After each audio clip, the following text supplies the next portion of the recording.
Welcome back to New Money. We're discussing estate planning this evening. My guests are Harry Joffe and Terry Berkowitz, and you can get my details if you'd like to. It's on the screen.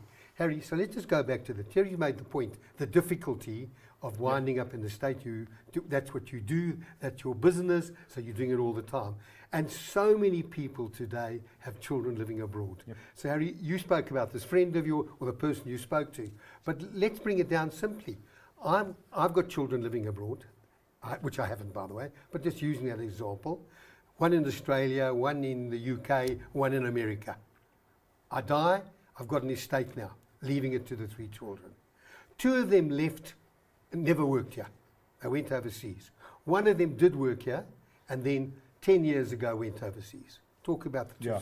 So, I mean, if you were never tax resident here, so that some of those kids left like very young and they were never tax resident here, there's actually a SARS circular out on this now, because we've had so many issues at the insurance company level. We have so many policies, so many living annuities that are paying out to kids overseas, and we were blocked. So there's a SARS circular, and there's a whole process in that SARS circular. I must actually get it to you, Bryan, and you must put it on the show's website, because it's too detailed to go through in a quick show. But if you're never tax resident here, it's a lot easier to get the money out, put it that way, because then there's none of those doing tax returns. If you were tax resident here and you didn't tax immigrate, then it's a little bit trickier. Okay, let's just stop there, Terry. So now you were never tax resident. So when you apply, don't SARS still ask a question?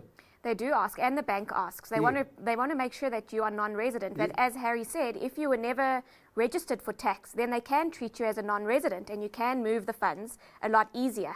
The problem comes in is where you did have a tax number. Okay. My clients had a tax number, and they just left, and they didn't formally financially emigrate. And that's didn't where complete my tax returns they ever didn't again? never again. Yeah. I mean, we actually had a meeting with Saab on this, at the CISA level, the insurance company level, because as I say, we've got so many of these cases, and they said to us, if the individuals were never tax resident here and they left young, the money is not such a difficult issue to get out. And it's in the circular. If they were tax resident here, then of course they're still tax resident, they're South African abroad in effect.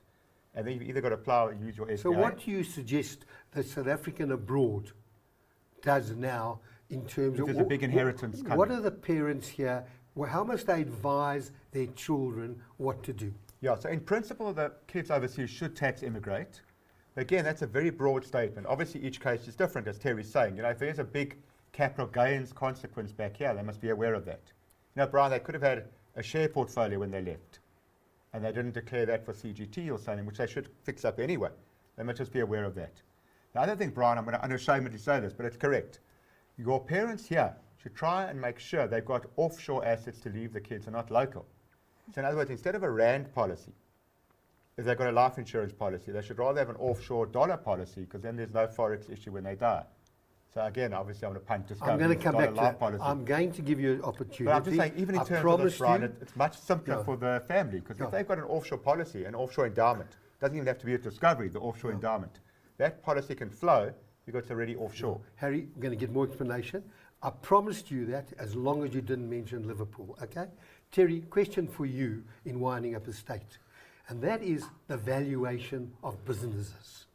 When you're going to bring, someone's got a big, either owns a business or has got shares in a business, privately listed company, how do you go about getting values? So I work with accountants and auditors, and together we have to look at the financial statements as at date of death, and they normally provide me under their letterhead. They look at the financial statements and they see what the shares were, what the value was at the date of death. If there's a buy and sell agreement, that's very different. We look at what that proceeds are going to pay out. So it just depends on the shareholders' agreement and the financial statements, and then the auditor writes on their letterhead, based on the financial statement information, what the value of that company will be, and the master accepts even a one-pager. But I'll discuss this a bit later, but SARS can ask for more information regarding the company. They'll want all financial statements, etc. But the master is accepting on an audited letterhead of an accountant or auditor that they believe that the market value at date of death was X. And hold on, some of the other beneficiaries may not agree with that. Yes. They may say, no, that's far too low, because, a willing buyer, willing seller. The buyer wants the lowest price, the seller wants the top Yes, price. and also remember, clients want to get it in lower also because of fees, taxes and executive fees. It has to be an independent, you have to come impartially and independently. You can't listen to what the beneficiaries want it to be valued at. It's a real value based at date of death. Right, I think it's so important to have a buy and sell agreement. I remember Yes. your case, you were telling us about your left-handed dentist, which I've quoted often. Yeah. You know, if you've got a professional practice, like a left-handed dentist, there could be no value in that practice, and you could end up paying estate duty on nothing unless you got a buy and sell agreement. So that buy and sell Correct. agreement, which creates the value, and hopefully an insurance policy to pay for it, is so Yeah. important for that. You remember that case? Because they always used to teach me, I know nothing about woodworking. They always used to teach me about a left or right-handed screwdriver, and I never knew. So when he told me he's a left-handed dentist, I did have to laugh. Harry, you've been waiting patiently. Two things. Yes. The dollar life is, to me, an absolute winner for two reasons. One, estate duty saving, whereas here any life policy is included in your estate. I'm going to talk to you about the fees on that life policy in a moment. So that's the first thing I want to talk to. Then I want to also comment on, and I know this is Discovery, but you've been coming on for how many years, Harry? Since United last won the league, which was about 20 years ago. So he would try to get that one. But Harry, coming back to the estate plan and how you avoid the costs and of winding up an estate. Terry's not going to be too happy with us because that's her job, and you guys are taking her livelihood from her. But not really. We actually make her job easier, because if there's an insurance policy which provides the cash and the liquidity, Terry can wind up the estate quicker and get paid quicker, instead of selling off assets which are hard to sell, selling off shares, selling off cars. So insurance policy makes their life a lot easier.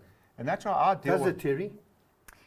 Absolutely. If there's available cash, it definitely makes our jobs easier because assets can be transferred in specie as opposed to, they can remain as they are. instead of You flogging don't- them off. Yeah. Exactly. So are we want to commit from Harry that any of these policies you get the work? Yes, Harry? I'd like. If we- she if we brings us can the enter that client, we agreement. sell the policy, she gets the work. Very Okay, happy there with we that. go, Bring yeah. us the clients. Okay, carry on. But Bryan, so the dollar life policy, because it's issued through our Guernsey office and pays out only to a foreign bank account, it doesn't fall into the definition of a domestic policy in Section 33A of the Estate Duty Act. So it's not estate dutiable in South Africa. It's not even a deemed asset. It's an excluded asset. That's number one. Number two, where it's so useful with these cases of Terry's, if you've got individuals with kids overseas, because it's an offshore policy and it's already gone through the Forex process, on death, there's no more Forex issue at all. So we all paid into a bank account anywhere in the world. And that means those kids living in Australia, living in the US, wouldn't have to wait to have the Forex process cleaned up. They can get paid out immediately. Harry, just a question. How do premiums, in terms of a premium abroad versus a premium in South Africa, do they use different tax tables? Or No, do they the same tables. I mean, obviously, because we're a South African insurer, so we use the same tables. We only sell to South Africans, so you have to have been born here or have a South African connection. But the tables are the same. They are slightly more expensive because of the admin, of course, is done offshore as well. But it's a very, very small difference. It's like 2 or 3% difference in the premium price. And of course, there's other bells and whistles that we lop on, where you can fix your exchange rate and things like that. So that's an important point, Bryan. And I think, back to Terry's point about the policy, forget about dollar or rand policy. We've got to deal with all our executives who wind up our clients' estates. Like if there's a policy paying into the estate, because sometimes you need a policy physically paying into the estate to create cash, that executor won't charge fees on that policy payout, because technically that policy now becomes executive feeable. Is because that it's right, paying Terry? into the estate. Terry, do you agree with that?